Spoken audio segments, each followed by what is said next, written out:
Olá, e aí? Você vai votar no ex-presidiário cachaceiro?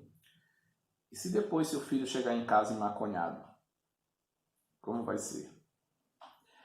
Eu sou Cláudio Chaves e sim, eu vou votar em um dos ex-presidiários, no que foi preso por motivo político, porque são dois ex-presidiários disputando a presidência. Um foi preso por motivo político e outro por insubordinação no trabalho.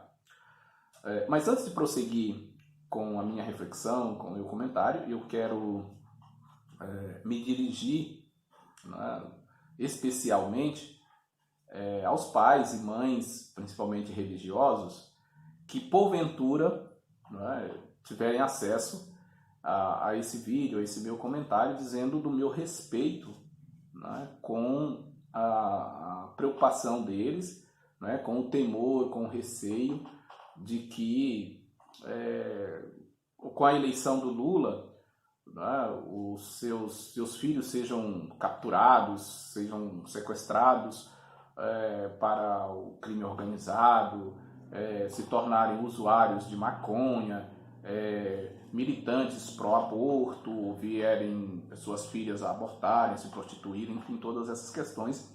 Eu compreendo e respeito profundamente o temor dessas pessoas, porque muitas delas eu sei que realmente é sincero, elas têm essa preocupação e têm o direito de ter. Quem é o pai, quem é a mãe que não tem o direito de se preocupar com o futuro do seu filho, obviamente, tá certo?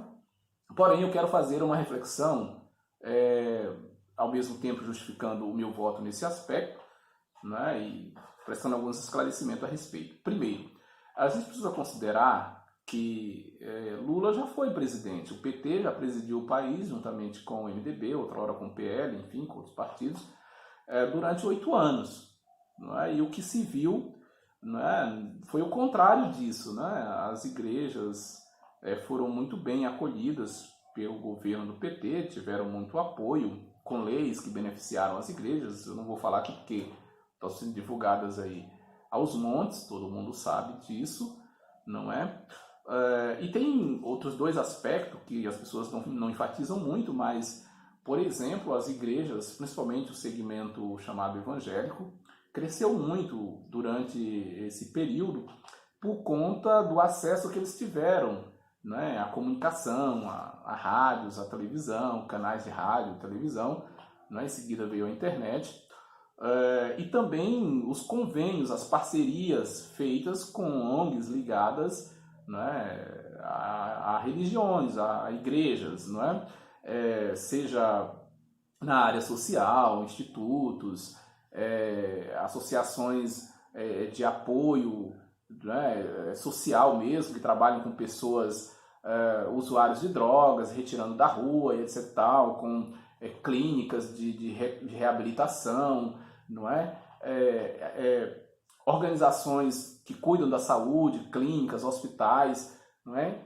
Que recebem, né, recursos do governo. São instituições religiosas, como as Santa Casas, né, outros hospitais, né, fundações, né, escolas comunitárias ligadas às igrejas, né, institutos de cursos técnicos, né, tudo isso foi, digamos assim, potencializado durante o governo do PT, porque eles não trabalharam só com organizações do movimento LGBT, só com organizações do movimento negro, não, com organizações religiosas. Eu vou dar um exemplo interessante de uma organização que as pessoas não percebem, mas ela recebe muito recurso público.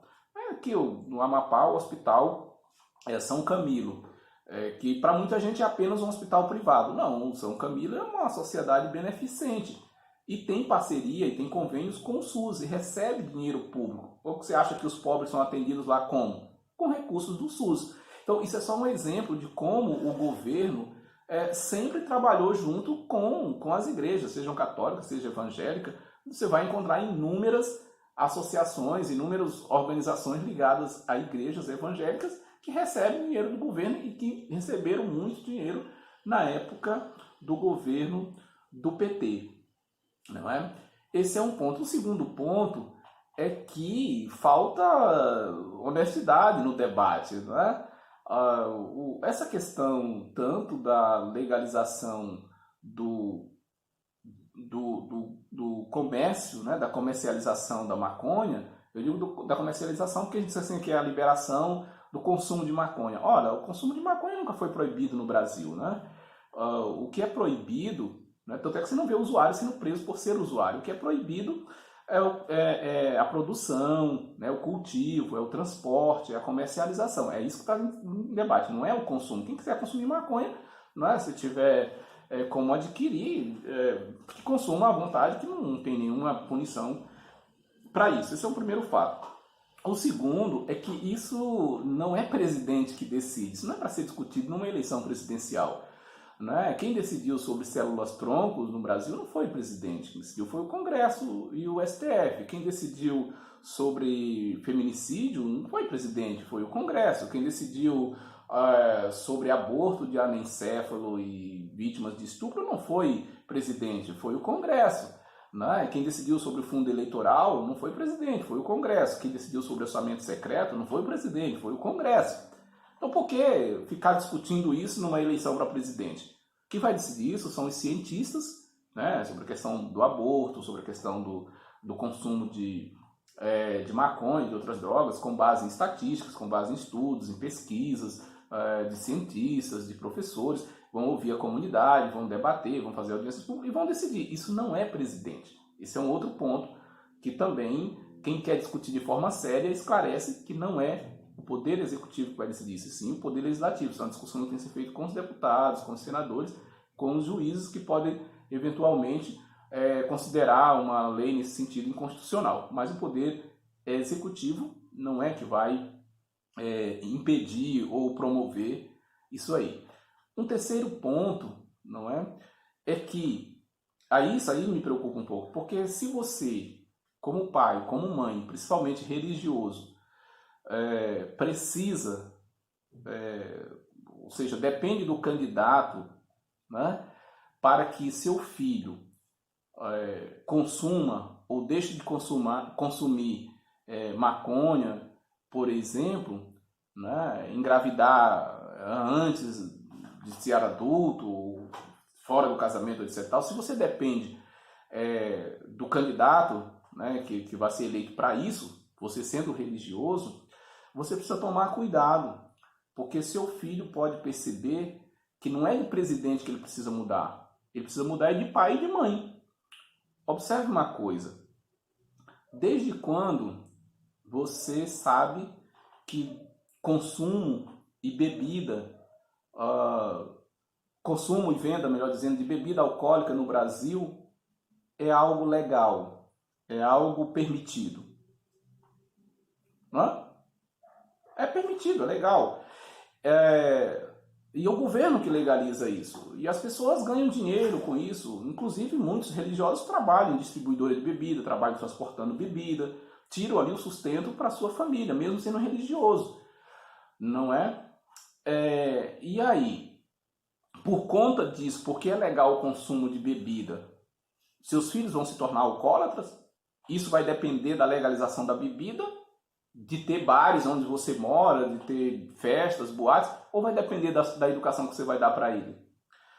O consumo de cigarro, jogo de loteria, tudo isso é permitido no Brasil.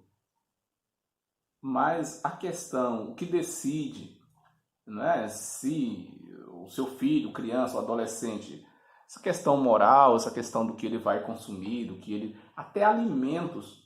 Tem religiosos que têm alimentos, eu não estou falando de bebida, de droga, estou falando de alimento. Eles não consomem. Se tiver que passar fome, eles passam fome, mas eles não consomem determinados alimentos. Todo mundo que mora no Brasil, que conhece, sabe do que eu estou falando. Eles não consomem.